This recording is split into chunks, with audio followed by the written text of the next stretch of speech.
Hey guys, I'm back, and it's time for a little monthly knife club action. It just arrived today, so we've got May 2020, oddly shaped box, but let's get right into it and see what we've got. Okay, Bear Ops, made in the USA. That's going to please a lot of people, actually.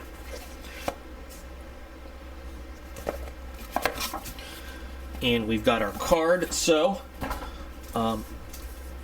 monthly knife club, Onyx collector's plan. So I have to say this because not everybody knows. So monthly knife club is awesome. They have a lot of different plans that you can choose from. They've got one called the Ultimate Plan, which is, I think it's upwards of $200 or something, $250. You get a whole lot of stuff. You get knives, you get gear, sometimes you get hats and gloves and all that stuff. You get a lot of stuff. They have the name brand where you get stuff like CRKT, Kershaw, you know, and others. I can't think off the top of my head, which is a lower level plan. You know, they have the Onyx plan, right? But like I said, they have a lot. So there's a link to Monthly Knife Club in the video description. Go check out everything they have. They also have a sister company called USA Knife Club, which is all stuff made in the USA, knives made in the USA. If you want to check that out. But the Onyx plan I love because you get, here it says right here, $119 a month plus shipping and handling, but you are guaranteed to get a higher end knife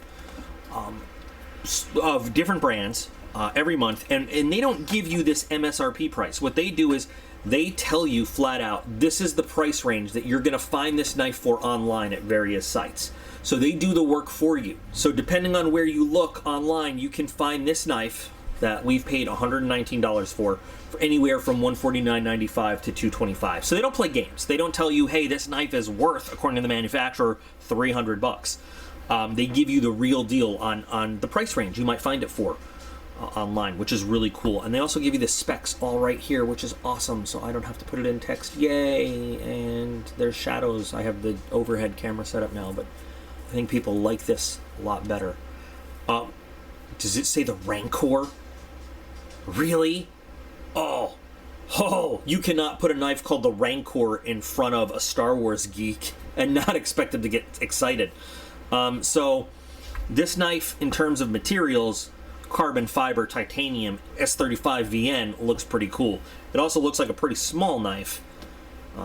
Lightweight, but let's take a look at it. So I don't have anything. Oh, Bear & Sons. Okay. I do have some stuff by Bear & Sons. I don't have anything from them that's kind of high end. Let's get into this box. That is little. That is a bit smaller than a Benchmade 940, but it comes in the nice box.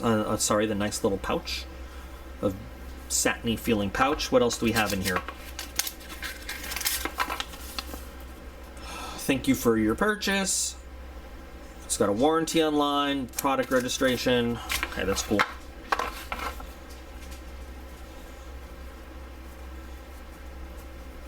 Now at 2 3/4 inches, this is legal just about anywhere you go in the United States, which is cool.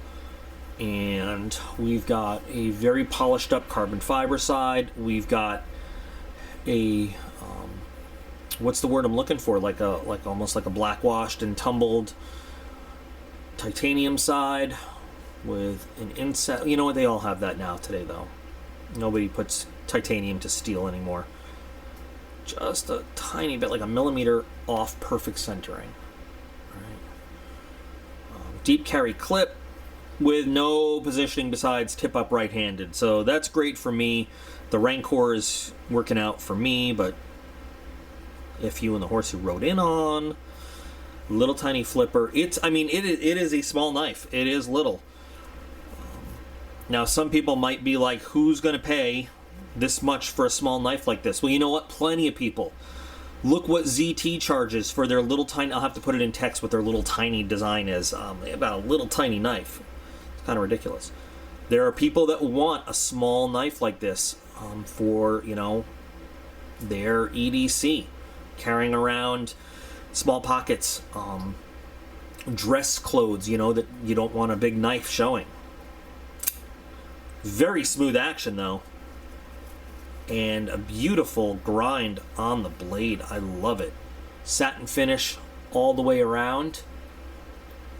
You know how much I love seeing nice grind lines, and you see this all over the place.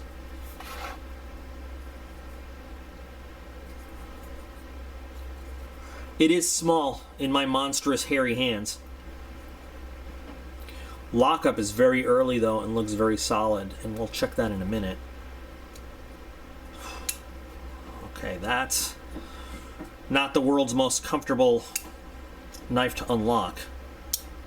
But you know what's cool about this though? It's something really different from Monthly Knife Club. It's not something we've seen before from them or anything like it.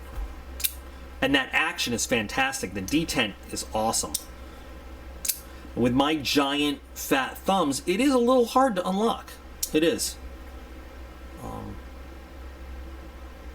But you can't argue with that action. No blade play at all. And the materials, you can't argue with. So this is another one, and I'm going to remind people. If this knife had Benchmade's name on it, the Spyderco's name on it, people wouldn't think twice about a knife in the $150 to $225 range. They wouldn't at all. S35 VN blade, excellent steel, carbon fiber, and a titanium frame lock. Benchmade would charge you $300 or $400 for this thing. So how much are you paying for the name and how much are you paying for the materials on the knife, you know? Zero Tolerance would charge you, I don't know, they'd probably charge you about $250, maybe $300 for something like this. VIII Knives would probably charge you right in the same neighborhood. Rake. Some of those other really popular brand names now. The action on this is awesome though. Now I do have, again, big hands, I gotta be honest. So one of the problems you have when you have a small knife and big hands is that when you're holding it, your fingers, when you're trying to open it, naturally fall on that frame lock, which could end up pushing in, you know, causing problems opening it up. So one of the things you're going to have to get used to is trying to position your fingers further down on the clip. If your fingers are on the clip, you know they're probably not causing issues opening the knife up. And I have that problem with a few knives I really, really like. The Manx by Jeff Hall, for example. I have that problem. But if you keep your fingers clear of that lock area, the action on this thing is super smooth. And yeah, there's bearings in there, of course.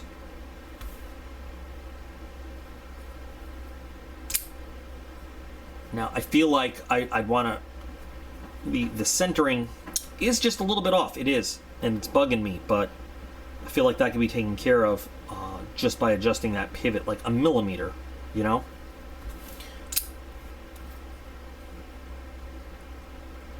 The satin finish on there, yeah, there's some of my fingerprints, but the satin finish on there is gorgeous. It really is.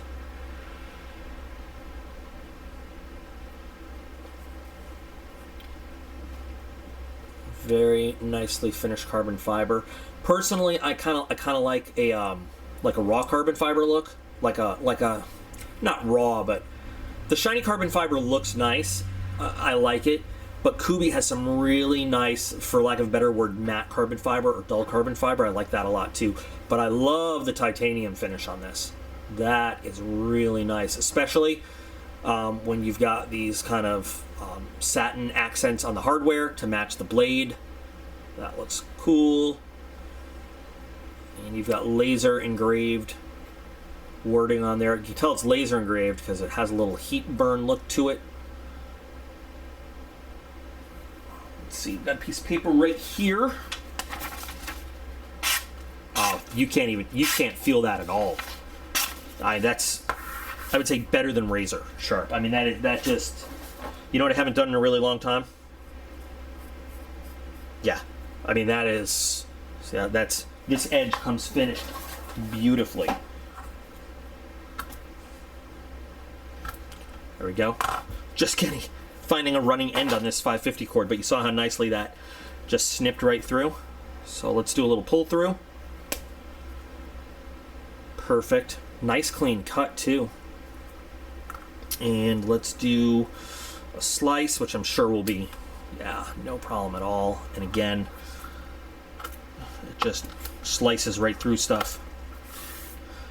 It is not as awkward to hold as I originally thought for cutting purposes, being such a small knife. You can see on the flipper there, we've got a little bit of jimping that holds your finger in place. Nice 2-finger lock positioning. I don't have all my my ratings is all done on a computer, and I don't have that computer up and running right now. But so somebody's gonna be like, "Why don't you just get it up and running?" I know, but it's not. Overall, though, I really like this. I think that this would probably get out of 5 in the high 3s into the low 4s. I really like it. Let's do the lock test, though, real quick, before I start talking more about it. See what the lock is? We saw that it had a little off-centering out of the box. Right? Some people, that doesn't bother them at all, but...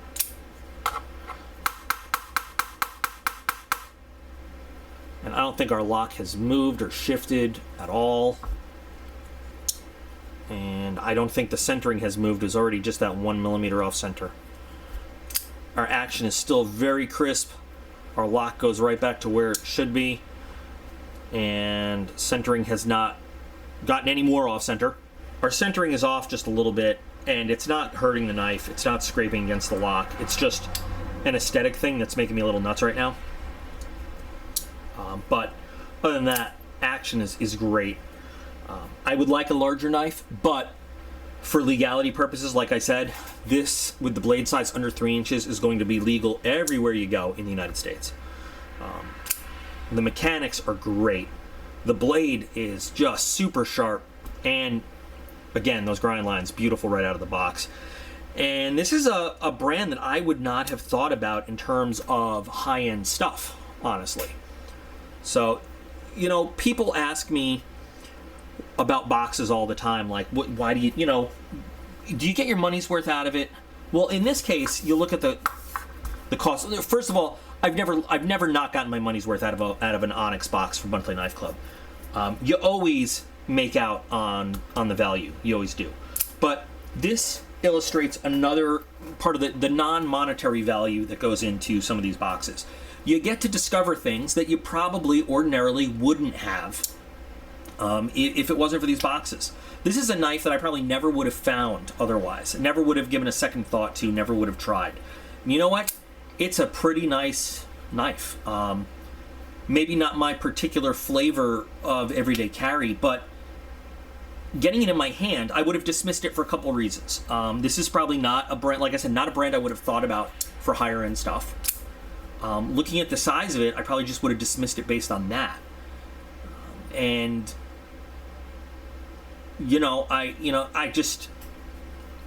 it probably wouldn't have been a blip on my radar.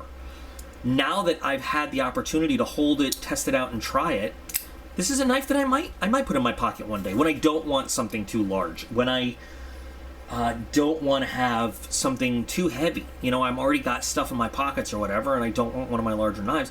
This one just might make my list and might make my carry, and I never would have discovered it without it coming in a box like this. It certainly is worth a place in the collection. It's got excellent features. It's got great materials. I'm sure that when I take the time to unfreeze that Loctite, I can adjust that pivot and get it centered, and then that will stop driving me crazy. It's a millimeter that's doing it to me. And you know what? Worst case scenario, I'm sure I can, if I don't want it around, find some trade value for it somewhere. But that's kind of the unspoken non-monetary value of these monthly boxes, is the excitement of not knowing what you're going to get, and then the discovery factor of discovering things that you might not ordinarily find. Sure, there's going to be some that you're like, whatever. But then when you make a find and you're like, cool, now I can learn more about this brand or this particular product, or look into it. That's the cool part for me. So anyway, what do you guys think of the Rancor Executive 8? I just love that it's called Rancor, because my thoughts immediately go to Return of the Jedi. This is pretty good. And you know what? This is a nice size that Aiden, when we go on the summer camping trip coming up, because they're opening up stuff, this is a great size for him to carry, you know? Make him feel good that he's got like a fancier knife. So this serves a lot of purposes. This is a great size for him. So once again, Daryl at Monthly Knife Club has sourced a pretty cool knife. A nice knife. I like it. I like it. Not my favorite knife from Monthly Knife Club, but definitely a good choice. Good for the collection. It's got some carry value. Not necessarily maybe in my hands, but definitely in Aiden's hands. So now I'd love to hear from you guys. I never thought of Baron's Son as like a higher end supplier, but they produce a pretty nice knife. What do you guys think? Anybody carry one of these? Have any experience with it? More willing to look into them? I mean, I love that it's made in USA. We all should be looking towards made in the USA options now whenever possible, and this is really cool. So I would love to hear your thoughts. So you guys get typing. This is the greatest channel I've ever seen, and Doc is super sexy, and he's got a great ass, and that's a really nice knife. That'd be a perfect comment right there. Or whatever comes into your head. Doesn't necessarily have to be that. But remember, you guys are all absolutely awesome. I appreciate every single one of you. Pretty sure a tank just drove by. And I will be back again real soon.